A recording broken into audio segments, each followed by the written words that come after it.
The autumn of the year 1541 was meant to be a season of peace, a moment of rest for a king who had bled too much, wed too often, and trusted too little.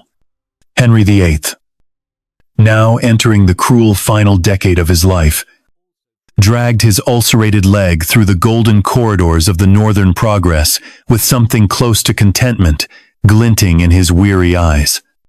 After years of paranoia, heartbreak, and dynastic failure, the court for once felt light, as though the storm had passed. At his side was Catherine Howard, a queen in name, but more than that, a second youth incarnate for the aging king.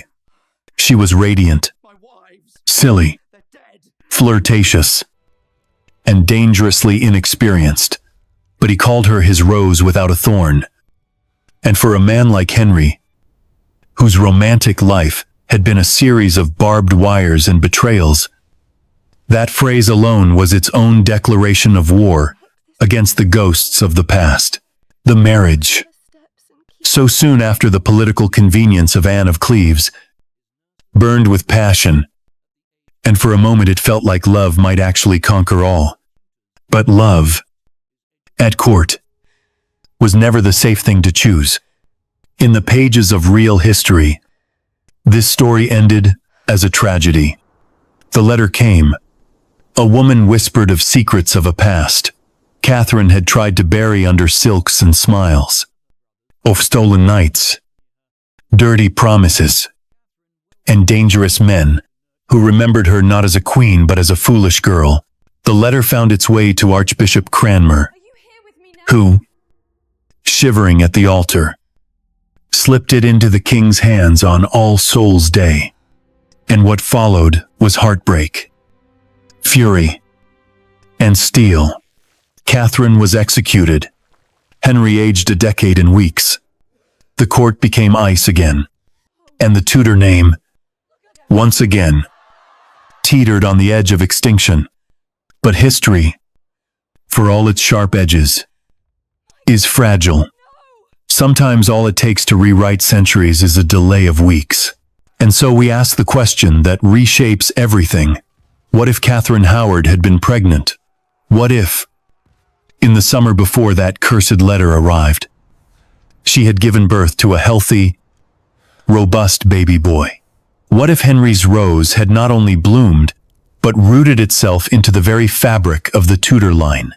In this version, the scandal still exists. The lovers are still there. Frances Dereham still boasts. Thomas Culpeper still lingers near her chamber door. But their downfall waits, because in this version, the king receives not a letter, but a cry from the queen's chambers as she gives birth to a son, a prince, a second heir, a miracle. Let us name the child Thomas, in honor of the great uncle who orchestrated so many of the Howard ambitions, the Duke of Norfolk. The court explodes with celebration. Henry, now 51, declares the birth as divine confirmation that the curse of Anne Boleyn has finally lifted, that God has forgiven him, and that the Tudor line is now as ironclad as any dynasty in Christendom. He has the heir, Prince Edward, 5 years old and sickly. And now, the spare, infant Thomas, strong and wailing. A new Tudor sun rising over a cracked kingdom. Everything changes in that moment. Catherine is no longer the foolish girl who giggled too loudly and danced too freely. She is now the mother of a prince. And in Tudor England, that is a title, holier than any crown. Lands are granted. The Howard faction swells with power. Norfolk struts through Whitehall like a monarch in everything but name. The Seymours Edwards protectors, reformers, and bitter enemies of the old faith can only grit their teeth and pray the new child does not survive infancy. But survive he does. And so, by the time the letter arrives, the stakes are no longer personal. They are political. They are dynastic. The queen is not just a woman who betrayed a man. She is the mother of a child who embodies the future. Henry, when he reads the accusations, does not simply burn with rage. He trembles, because now, for the first time, he is faced with the question he cannot bear: is Prince Thomas truly his? To execute Catherine is to open that wound, to publicly declare her a liar, a harlot, a whore, is to cast a black shadow over the son he has already named in royal proclamations. The legitimacy of Thomas would be questioned, whispered about, mocked in foreign courts, undermined by every future rival. Henry cannot allow that, but nor can he keep her. To live with her would be humiliation, made flesh. To bed her again would be an act of madness. So the king, cornered by his own pride, does something unprecedented. He kills the men. Derham and Culpeper are butchered as traitors. Their bodies are torn apart in front of a silent crowd. But Catherine is spared. Parliament passes a special act. She is stripped of her crown, her titles. Herr Jewels. She is declared guilty but not treasonous. Her life is spared, but not her liberty. She is exiled, sent to a comfortable but isolated estate in the north, never to see court again. She is never allowed to speak to her son. She is, in the eyes of the court, a ghost alive, but removed, breathing only because to kill her would threaten the very foundation of Tudor succession. The court grows quiet. The Howards are publicly shamed, but behind closed doors, they are already calculating. Norfolk sacrifices Catherine's reputation to keep his own neck intact, declaring himself horrified, betrayed, and blameless.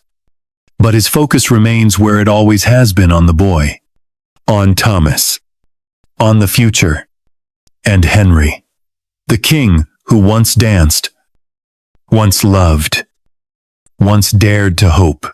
He begins to rot. His leg worsens. His moods grow darker.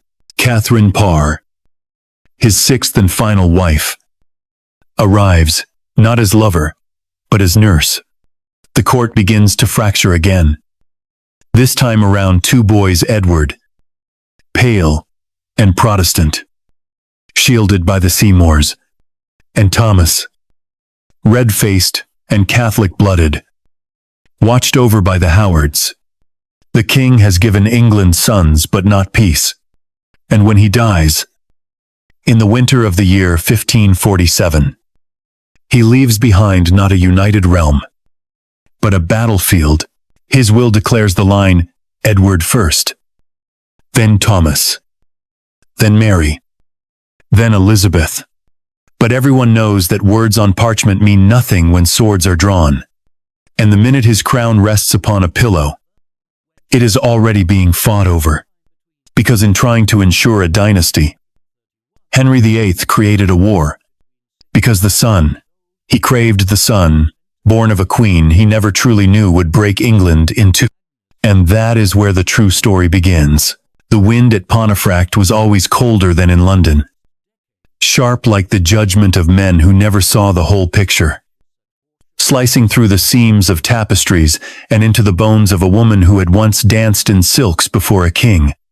Catherine Howard, stripped of crown and court, sat by a window in a castle that was neither prison nor home, a place chosen carefully far enough from power, yet close enough for spies to listen. She had not heard her son cry in over a year, had not touched the soft crown of his head since the morning the king's men came with the decree. They did not shout. They did not strike her. They simply read, and as each word echoed through the air, something in her ribcage quietly died.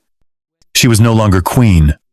She was Lady Catherine now, in title only, though no one dared address her by it aloud. The servants were instructed to be respectful but distant, to curtsy, but never linger, to bring her letters, but never allow replies. The tapestry on the wall depicted Saint Catherine being broken on a wheel. She once thought it ironic. She no longer did. The real cruelty was not the punishment, but the waiting, the years unspooling into nothing, and every day. She asked the same question, whispered into the frost-laced air, never loud enough for anyone to hear, "Does he look like me?" Meanwhile, the boy she could not hold was growing, not in love, but in strategy. Prince Thomas, son of a disgraced queen and a dying king, became the most watched child in England. The Duke of Norfolk, ever calculating, understood that Thomas was not just a boy, he was a weapon, a rallying point, a symbol, and like any weapon, he must be kept sharp, but sheathed, visible enough to threaten, distant enough to survive. The boy's tutors were chosen with military precision, men of the old faith, men who knew that charm was a blade, and faith was a shield. They taught him Latin, history, scripture, and above all, how to listen without speaking, how to smile without revealing, how to exist in the cracks between other people's ambitions. The court itself was a house divided, but not yet at war. Prince Edward, the heir, frail and brilliant, coughed through Latin lessons while the Seymour brothers wrapped themselves around him like vines. His mother, Jane Seymour, long dead, was sainted in the minds of the reformist court, and Edward, sickly and surrounded by theologians, carried the burden of their Protestant dreams. But outside the library, in the halls where servants gossiped and nobles whispered, the name on everyone's lips was not Edward.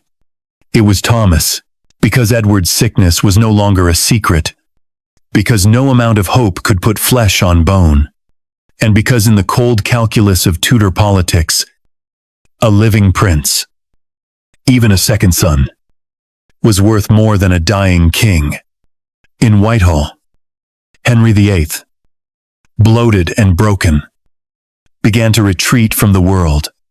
Catherine Parr, calm and sensible. It did not love him, but she understood him. She gave him books, not kisses, psalms, not flattery. She gathered his children around him like pieces on a chessboard, trying to create an image of unity that everyone knew was a lie.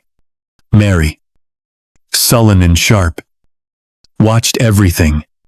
Elizabeth, too clever for her asked questions no one wanted to answer. But it was Thomas who hung in the air like a storm cloud. He did not sit at the same table. He did not walk the same halls. And yet, his name carried weight. Too much weight. Then came the whispers. A wet nurse with loose lips. A chapel boy who saw something in the corridor. The question began to form, like mold on bread. Was Prince Thomas truly legitimate? Did the king wait too long to cast out his queen? And if he doubted her, why spare her? The court moved like sharks circling blood. The Howards held feasts in his name. The Seymours passed laws in Edward's favor. And in the middle of it all, a boy learned to stand still, smile sweetly, and never blink. By the winter of the year, 1546, Henry VIII could barely rise from his bed. His leg oozed with infection. His appetite was gone. His dreams haunted him with the faces of women he had loved. Discarded. Killed. Anne's eyes. Jane's deathbed. Catherine's laughter. And Thomas, the boy who bore none of his rage but all of his legacy. One night, delirious with fever, the king demanded that the boy be brought to him. It was the only time they ever truly spoke. The meeting was brief. Henry looked upon the child he had not seen in 2 years. and for a moment, saw only the Tudor chin, the cold dark eyes, the way the boy stood unafraid in the presence of a dying god. He asked no questions. He gave no hugs. He simply said, "You are mine. Make them fear you." 2 weeks later, Henry was dead. His will, crafted with all the paranoia of a man who trusted no one, named Edward as first heir, followed by Thomas, then Mary, then Elizabeth. It was a list meant to prevent war, but in truth, it guaranteed it. Because power does not respect paper, and thrones are not inherited in ink, but in blood. Edward was 9 when he became king. The realm was ruled not by the boy, but by his uncle, Edward Seymour, who wasted no time in consolidating Protestant power.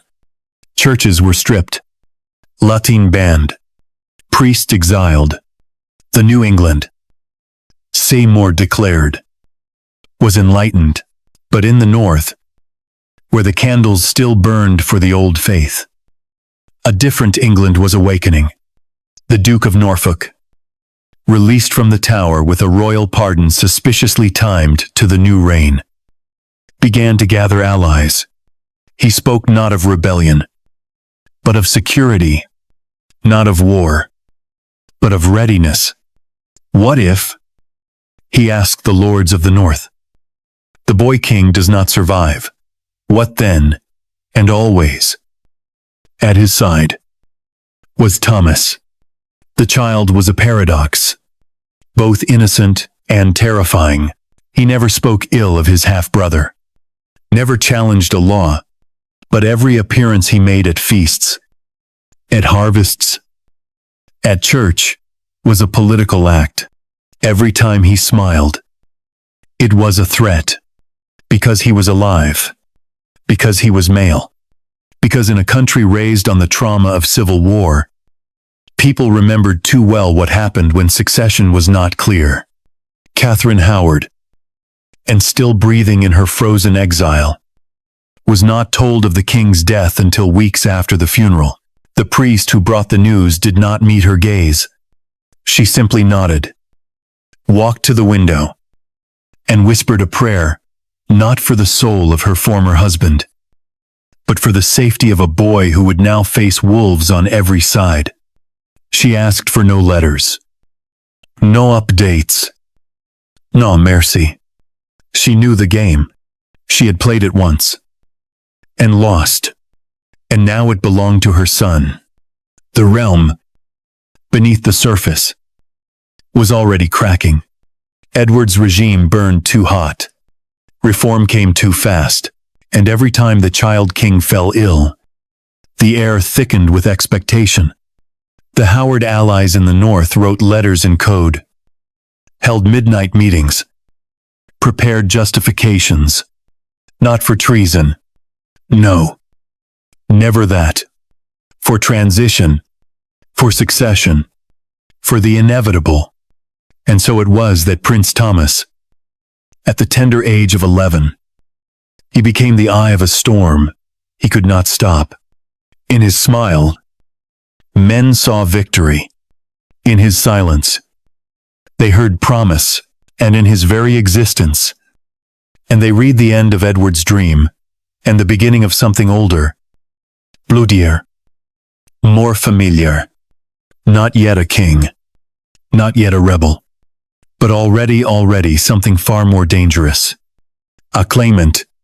There were now 2 boys who haunted England's dreams, one who wore a crown too heavy for his small head, and one who did not wear a crown at all, but whose very heartbeat was a threat to the throne.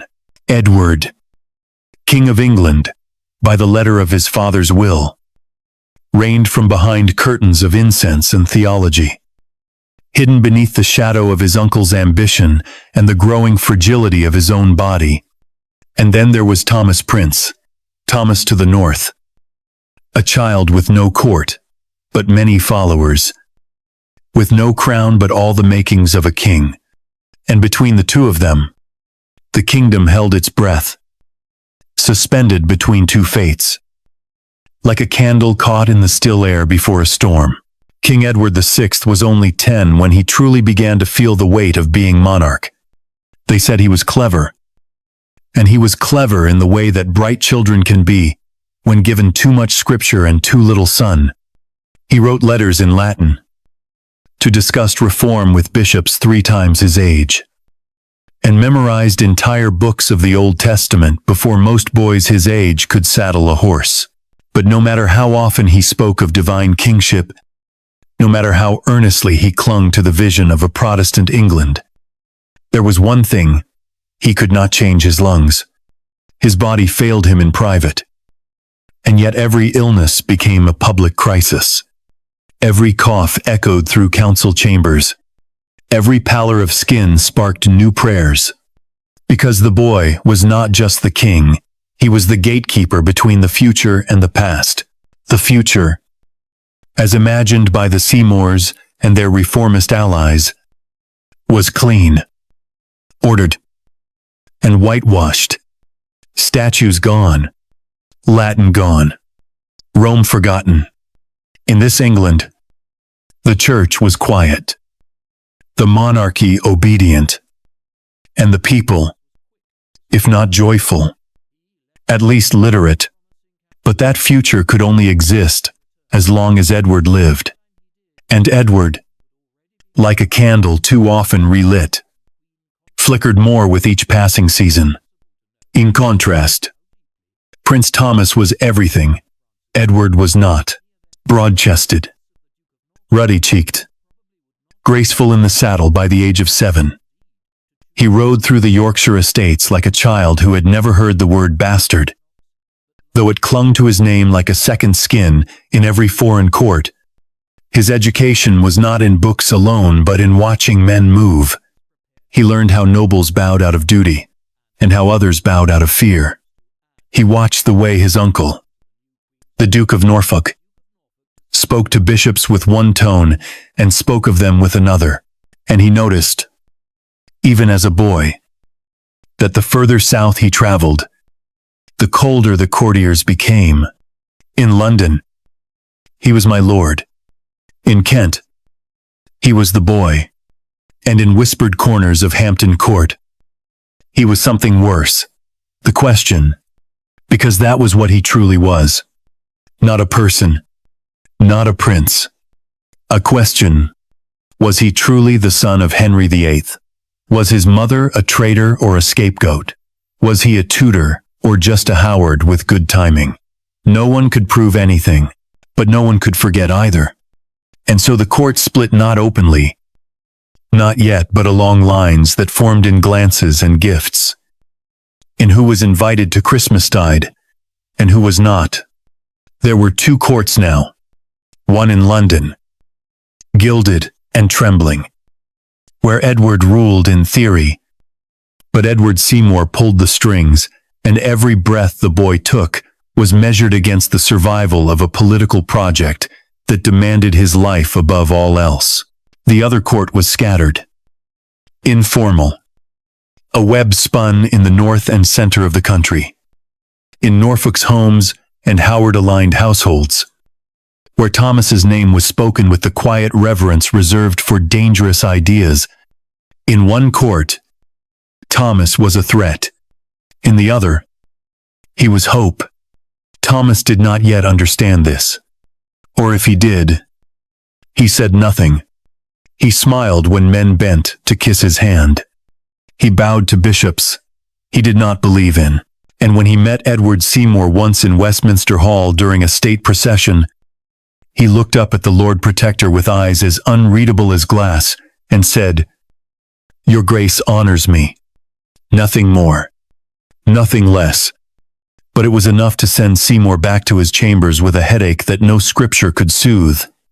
The Seymours, for all their power, it had begun to unravel. Ambition fed on itself. Edward Seymour's brother, Thomas Seymour, sought to marry the Dowager Queen, Catherine Parr, and even took to visiting the chambers of the young Princess Elizabeth in ways that made tongues wag and ladies weep. Scandal brewed like rot beneath the surface. Edward, still clinging to the vision of a clean Protestant monarchy, he could not see that his protectors were feasting on the corpse of his crown. But the Howards saw, Norfolk saw, he knew the court would not survive Edward's death. And so he prepared not for war, but for inheritance. He kept Thomas far from court, but sent portraits of him to sympathetic nobles. He reminded the Spanish ambassador, subtly, that Thomas was raised in the old faith. He funded church repairs in Thomas's name, and always, he whispered the same line to those who feared another queen like Mary. Wouldn't it be simpler to have a King Mary? For her part, remained aloof, angry, Catholic, and unloved. She watched as her place in the succession shrank each year.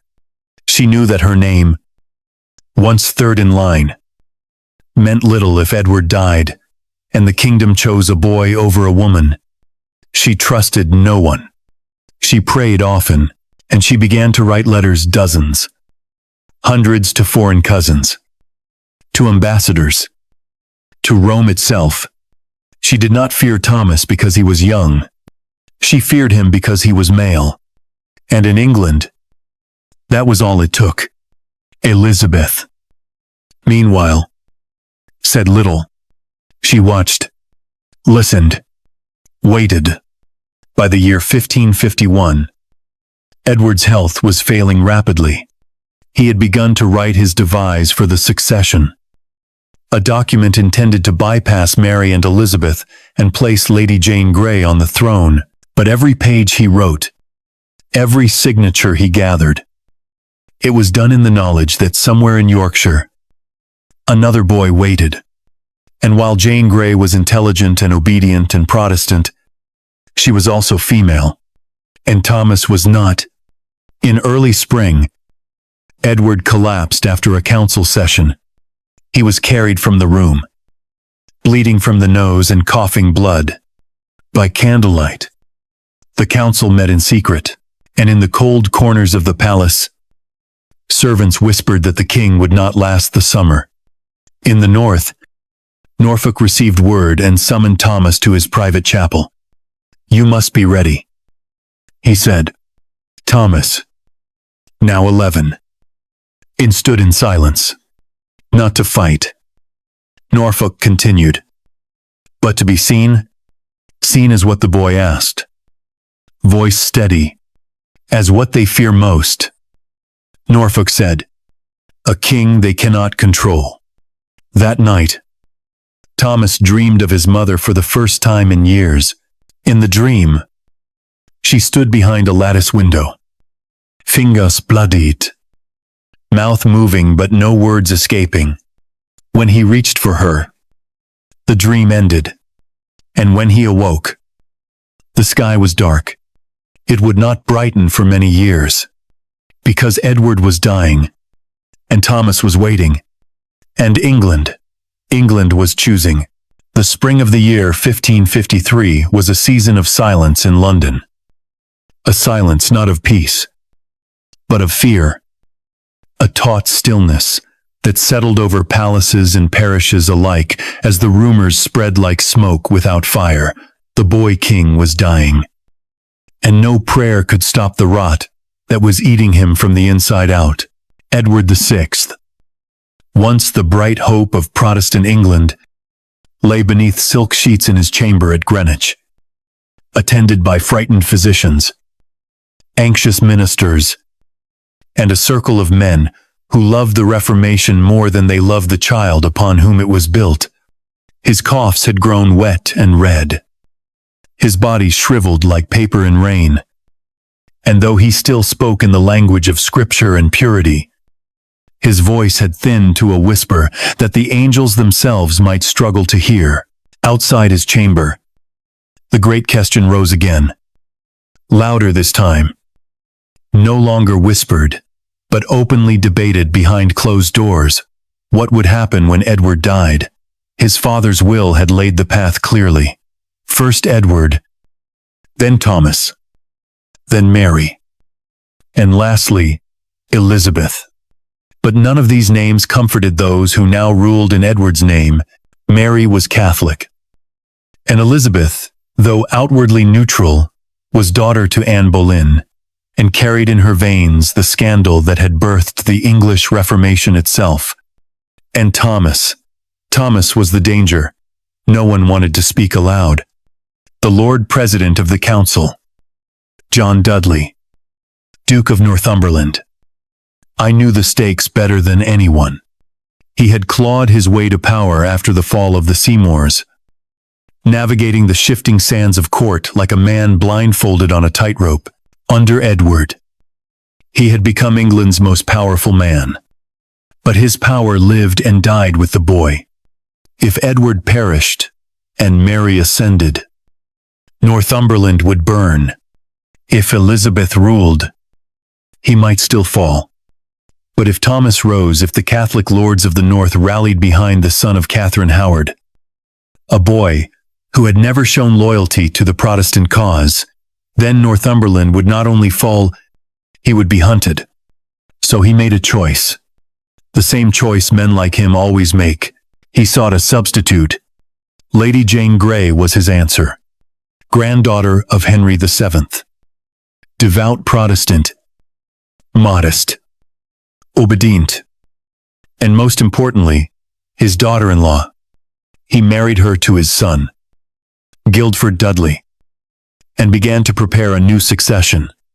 Edward, half delirious and desperate to preserve his reformation, agreed. With trembling hands, he signed the devise for the succession, a legal fiction that cut out his sisters and Thomas entirely, placing Jane as the next queen. Her name, barely whispered in the halls of power weeks before, I was now written on parchment and whispered by trembling lips as the Protestant answer to England's looming crisis. But far to the north, in the quiet halls of Framlingham, another boy was learning that power is not granted, it is claimed. Prince Thomas, now 12, was no longer the uncertain child of memory. He had been raised among whispers and sharpened by silence. He knew how to wait, how to nod without agreement, how to smile while listening, and more importantly, he knew what he was. Not just a son of Henry VIII, not just a prince, but the only male Tudor left who was young, strong, and capable of command. He had watched the kingdom fracture around his name for years. He had seen the letters passed beneath doorways, the gifts offered in secret, the prayers spoken not in churches but in war councils. And now, with Edward fading and the court distracted by its own schemes, his uncle, the Duke of Norfolk, began to gather banners. The plan was not loud. It was never loud. Norfolk was too old and too cunning for foolish heroics. He sent envoys to the Catholic lords of the North and the Midlands, men whose loyalty had long been bruised by Edward's reforms. He reminded them that Mary was a woman, Elizabeth a heretic, and Jane Grey a puppet. He invoked the old faith. But more than that, he invoked the memory of peace. Henry VIII had ruled as a lion. Edward's council had ruled like butchers. It is time, he wrote, for a king, a real king, a king born of a queen who gave all, and a father who took everything. Mary, too, moved quickly. From her estates in East Anglia, she began rallying supporters. Letters flew from her chambers like arrows, seeking Catholic allies, Spanish assistance, and the favor of the commons. For all her awkwardness and religious severity, she had something neither Thomas nor Jane possessed: popular affection. The people remembered Catherine of Aragon, remembered the days before monasteries fell and altars burned. And they saw in Mary not just the rightful queen, but a return to order. What followed was inevitable. In July of that year, Edward died. He died gasping, with the name of Christ on his lips, and the smell of blood in the air. And within hours, Northumberland acted. Jane Grey was proclaimed queen in London. Her name spoken by town criers, who looked over their shoulders as they shouted. Her coronation was planned for the following week. But the proclamation was met not with cheers but with silence. And silence, in England, is louder than any rebellion, because within 3 days, Mary raised her banners in Suffolk, and within 5, Norfolk had Thomas anointed with oil in the cathedral at York, naming him King Thomas I, son of Henry VIII and rightful heir according to the will. The country had never seen anything like it. 3 claimants, 3 banners, 3 visions, for the soul of the realm. London backed Jane. The southeast rallied to Mary.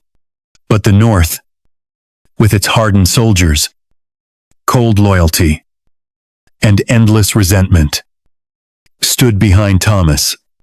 And suddenly, England was at war. A war not of armies, but of identities.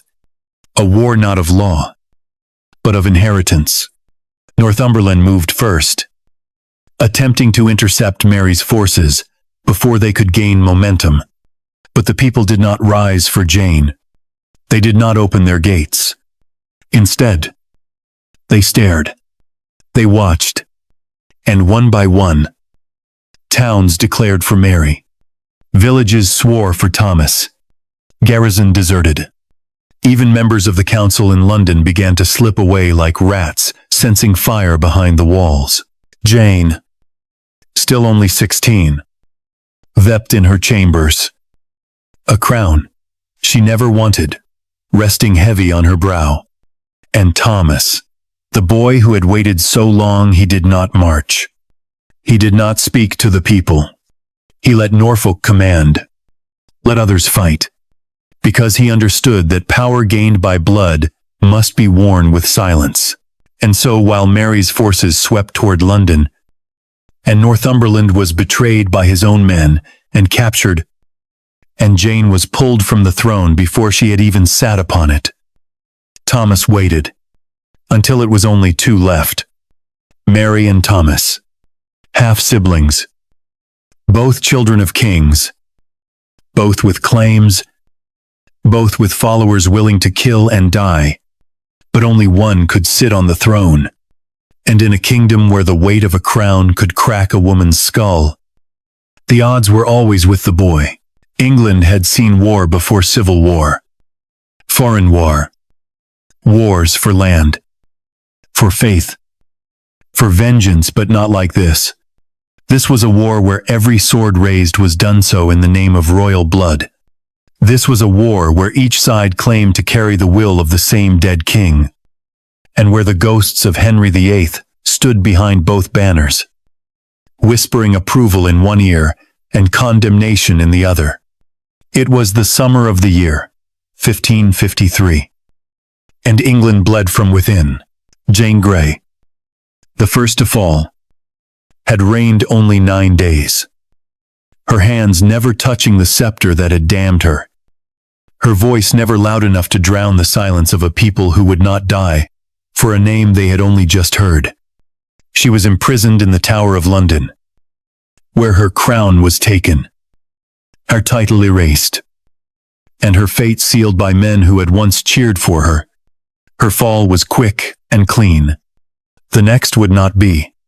Mary and Thomas stood now at the center of the storm, she in East Anglia, with thousands of loyal commoners at her side, their banners painted with the Virgin and the saints, their cries ringing with the name of her mother, Catherine of Aragon, and the old faith that Henry had torn apart, he in the north, beneath the iron skies of York, where the nobility hard, Catholic, and armed gathered around him, not out of love, But out of something stronger ambition, the Duke of Norfolk stood tall again, resurrected from disgrace. And in his young grandnephew's eyes, he saw the future of a country returned to order. But it would not be peace. Not yet. Because now, the time for maneuvering was over. The time for speeches had passed. And what remained was only war. The first clash came near Nottingham, where a contingent of Mary's forces, marching southward to confront the remnants of Northumberland's shattered army, found themselves face to face with a regiment of Northern Knights riding under Thomas's banner. The skirmish was brief and brutal, a clash of lances and shouting in the rain-soaked fields. And when it ended, the dead lay twisted beneath the muddied flags of both factions. Among the fallen were two of Norfolk's lesser cousins, men who had trained Thomas in swordplay. When the boy was told, he said nothing. He only asked what Mary's troops had done with the bodies, and when told they had been buried with prayer, he nodded and said, "That's something. But grief is never still, for long in a kingdom devouring itself." The death of those men hardened the Howards, and it made Mary's commanders bold. They knew now that the North would not stand aside, and so the campaign turned from defensive to offensive. Mary ordered her general, Lord Pembroke, to march toward London, to hold the capital and prevent Thomas from making a southern push. In response, Norfolk, aging but unrelenting, began moving his forces south through the Midlands. Two dragons circling, two fires waiting for the wind to shift, and always, at the center of it, two children born of the same father, carrying the weight of all his sins. Mary was 37, older than the boy she opposed by a quarter century. But in her faith there was something almost youthful, reckless, radiant, terrifying. She believed with the certainty of the damned that God had chosen her to right the wrongs of the past, that her mother's tears, her own humiliation, the loss of her crown, and the smearing of her legitimacy, all of it would be redeemed if she could take the throne and restore the true religion. She wrote to the Pope, she wrote to Emperor Charles, she wrote to the people of England, "I am your queen," she said, "not by ambition, but by law, by blood, and by God." Thomas, in contrast, said little. He did not make proclamations. He did not grant interviews. He rode at the front of his men, a 12-year-old boy in armor too heavy for his frame, staring out at fields where he would not yet be allowed to fight. The Howard captains, veterans of the Pilgrimage of Grace and the Scottish Wars, kept him behind the lines, but always visible. He would sit on a tall horse, his banner behind him, as men shouted his name. They did not cheer out of loyalty. They cheered because he was theirs. A boy king, born of a queen, once disgraced, now forged into myth. The second battle came near St. Albans, where Lord Pembroke's vanguard met the northern host in a clash that would be remembered in tavern songs and grim sermons alike. It was a day of mud and fire, where cannon smoke drifted like ghosts across the fields, and horses screamed louder than men. Norfolk's line held, not because of superior tactics, but because his men believed that to lose meant not just defeat, but obliteration. The Protestant lords would not spare them, and so they fought like animals. And when dusk came, it was Mary's men who fled. Mary herself was not there. She remained in Cambridge, praying, waiting for news. Her lips cracked from fasting. When told of the loss, she fell to her knees, not in despair, but in defiance. "Then God will fight for us next time," she said.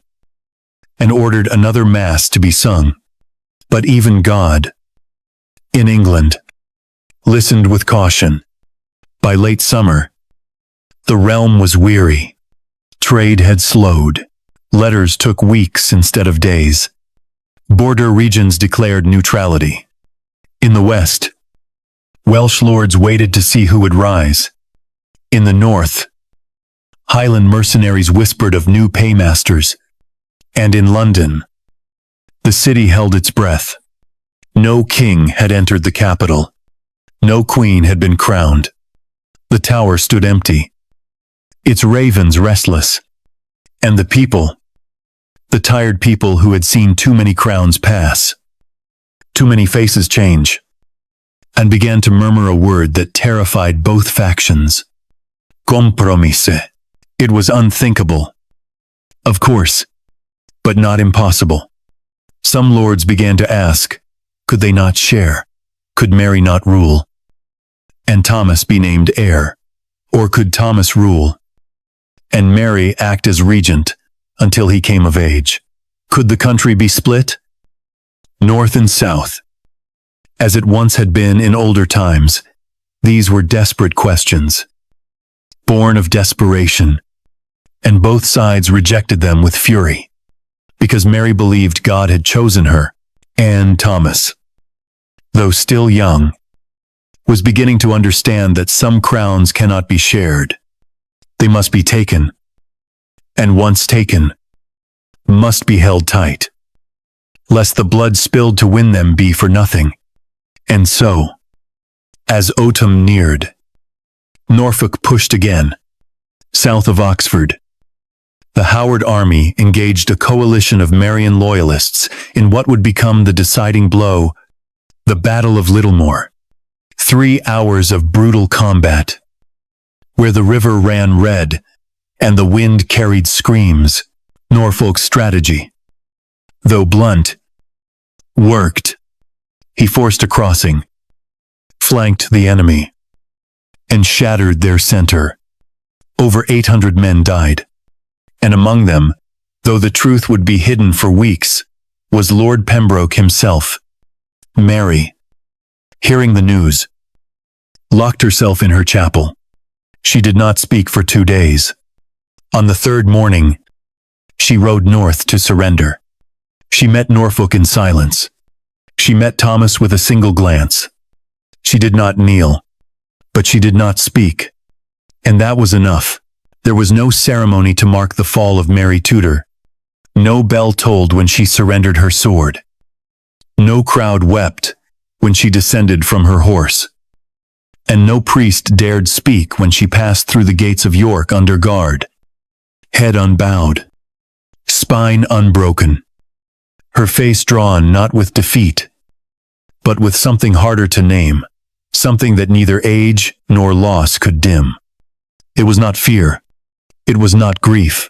It was the bone-deep certainty of a woman who had lived too long under the weight of other people's sins to believe that losing the crown meant losing the war.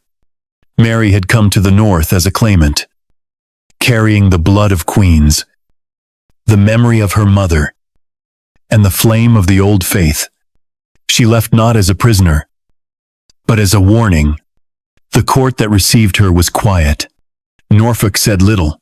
The lords around him, men who had bled for Thomas, for power, or simply for survival, watched her as one watches a mirror too clear, one that reflects not ambition but cost.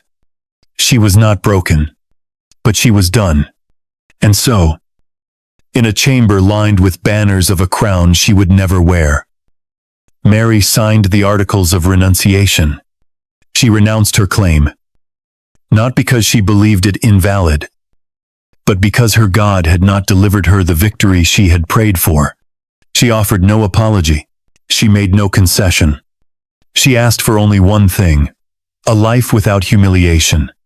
What she received instead was exile, not to Spain, as her cousin Charles would have preferred, not to a convent in Bruges, as the Protestants in London whispered, but to the Abbey of St.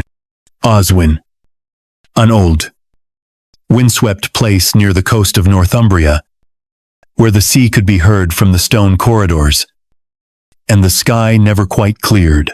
It was a nunnery without strict vows, a retreat cloaked in reverence. And there, Mary was to remain, neither queen nor traitor, but a silence in the shape of a woman. The people did not rise for her, not because they had turned against her, but because they had simply grown tired. Too many kings, too many queens, too many names passed like currency through the mouths of soldiers and priests.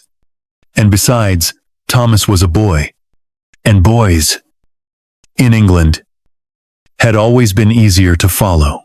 His coronation was held in Westminster in late autumn, after the harvest was in and the rivers had begun to crust with frost.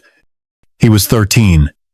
His armor had been polished, so bright it reflected every flame in the abbey, and his cloak was stitched with silver Tudor roses that caught the light like stars on velvet. The Archbishop of Canterbury, newly appointed by Norfolk and chosen less for piety than for obedience, anointed the boy's head with oil and declared him King Thomas I, rightful son of Henry VIII, defender of the faith, and sovereign of England, Ireland, and France. The lords bent their knees. The bells rang. The people, who had not cheered for Jane nor wept for Mary, shouted his name. But beneath the trumpets and the perfumed pages lay something colder than ceremony. There was no joy in this crowning, only necessity. And necessity, unlike faith, never forgives.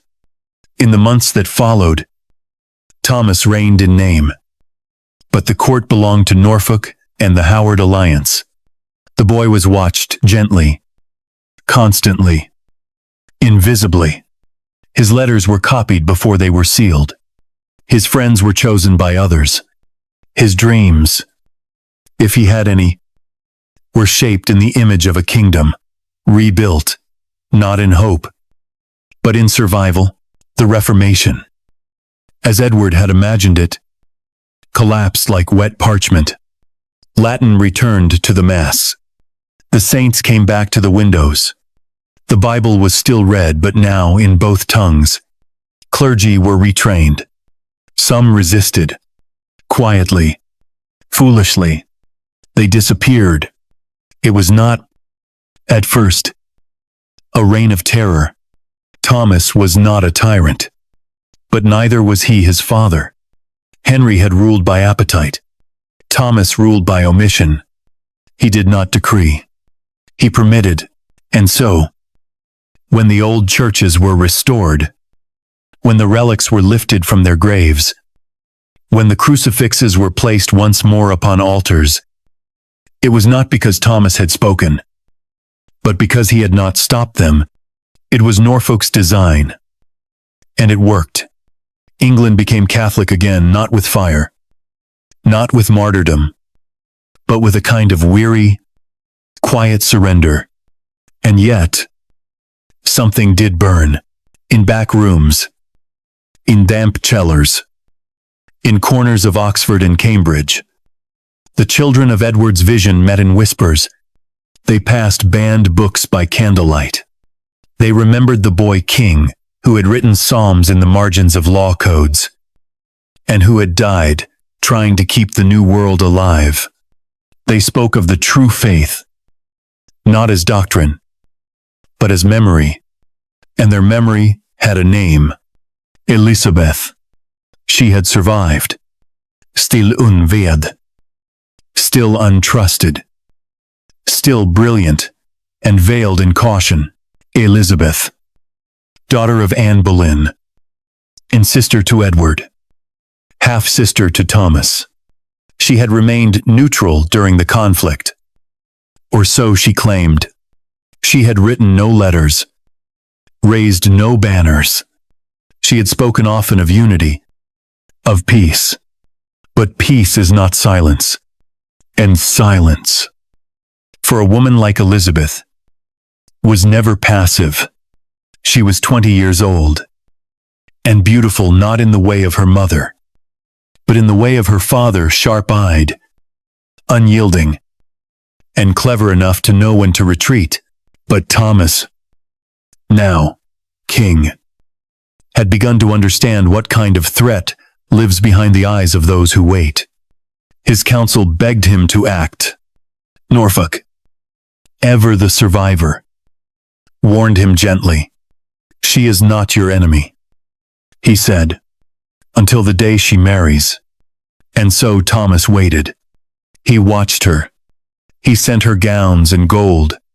He sent her confessors and spies. She wrote letters, charming and empty. She smiled at court, laughed at banquets, rode with dignity.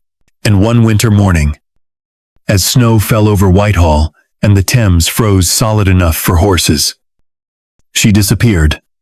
Not far, not loudly. She simply vanished from her rooms. Her guards found drugged. The trail of footprints lost in wind. The court searched. The kingdom held its breath.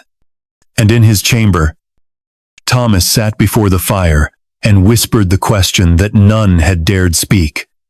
Did I just lose my sister or create my rival? He was still 13. But now, he was alone. Mary was gone. Edward was dust. Elizabeth was wind. And the Reformation, once a flame, now flickered only in shadows. She had vanished like breath on glass, no door broken, no servant bribed, no horse seen galloping through the snow. Elizabeth Tudor, the last daughter of Henry VIII, still breathing, the final ember of the Reformation, was simply gone. The court scrambled. Riders were dispatched.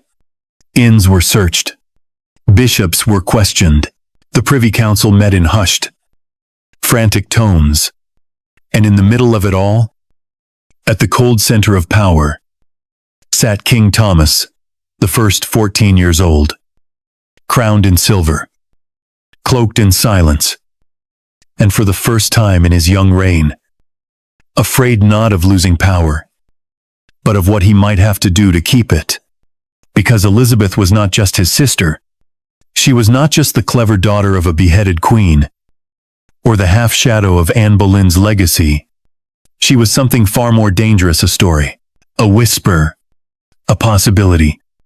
And England, bruised, watchful, tired of crowns that cracked too easily, was already beginning to imagine her not as a fugitive, but as an answer. She had done nothing. And that, precisely, was the problem. She had not rebelled. She had not declared. She had not plotted. But she had not bowed either. And in Tudor England, that space between obedience and defiance was where treason bloomed best. For weeks, she remained missing. Then, a letter came. No seal, no signature, but no doubt who had written it. I have not run. It said, I have only stepped away, so that your fear does not become your law. There was no threat, no demand, just one sentence that burned in Thomas's mind, long after the letter was placed into the fire. Do not become the thing we all feared he would be. He knew who she meant. Not Edward, not even Henry, but their father, the version of him not written in statutes or royal titles, but in whispers, in rumors, in bleeding beds and vanishing courtiers. Henry VIII, in his final years, had ruled with the weight of an executioner's hand and the soul of a wounded child. He had killed wives, killed friends, killed those who made him feel small. And Thomas, raised by the careful hands of Norfolk and surrounded by men who survived by never speaking the truth aloud, had sworn quietly never to become him. But now, that promise was cracking. Because silence was no longer working. Because Elizabeth was gathering attention.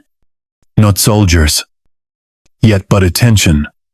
From Protestants who still met in candlelit cellars, from foreign envoys who had begun to ask about the Lady Elizabeth's health, from pamphlets, printed in Antwerp, that bore her silhouette beside verses in English. And above all, from the people. They did not cry her name in the streets. They did not paint it on walls. But they began to look north. They began to look toward the place where rumor said she had gone toward Yorkshire, toward the marshes, toward the sea, toward danger. And so Thomas, barely crowned, barely more than a boy, summoned his council. They came in furs and silence. Norfolk sat at his right. Bishop Gardiner sat at his left. He asked no one for advice. He simply said, "Bring her to me. Alive. In chains if necessary." It was the first time he had ever sounded like a king. It was the first time the court believed he might remain one. Within weeks, Elizabeth was found. She had taken shelter in the estate of a minor noble loyal to her mother's memory. A place filled with books and girls who sang old hymns in forbidden English. She came quietly. She wore no cloak of defiance. When the king's men arrived, she met them at the gate. "I suppose," she said, "we must play out the last act now." They brought her to the Tower. Not the luxurious lodgings given to Mary years before. Not the sunlit rooms once meant for queens. But the old rooms. The wet rooms. The rooms that remembered blood. Thomas did not visit her. He did not write. He read reports. She ate. She slept. She spoke only to her jailer, and when asked if she had plotted, she said, "I have done what you all fear most. I have waited." The council divided. Some begged for leniency. "She has not raised a hand." They said, "She has not defied you." But others, men who remembered the fires of civil war, men who had buried sons after Littlemore, spoke harder truths. "She is a spark, and sparks burn." Norfolk, colder than ever, older than ever, said nothing. But his silence was an answer. And so, in the last frost of winter, a warrant was drawn. The charge, conspiracy to disrupt the peace of the realm. The sentence, death. The execution date was chosen with symbolic cruelty. May 19th. The anniversary of Anne Boleyn's beheading. The same scaffold. The same blade. Thomas did not watch. He stayed at Hampton Court. But when the tolling bells reached him, he stood at the window and whispered one word, "Forgive me." No one heard. Elizabeth died as her mother had blank. Quickly, silently, and with dignity that shamed the axe. The court wore mourning colors, not because they were ordered to, but because they knew something terrible had been done. Something that could not be undone. The last light of the Reformation flickered out that morning. Not in fire, but in steel. And from that moment on, Thomas ruled alone. Truly alone. Not even Norfolk would meet his eyes for long, because every man in England now knew what he was willing to do to keep his crown, even if it meant killing the only person who had ever truly understood what it cost him to wear it.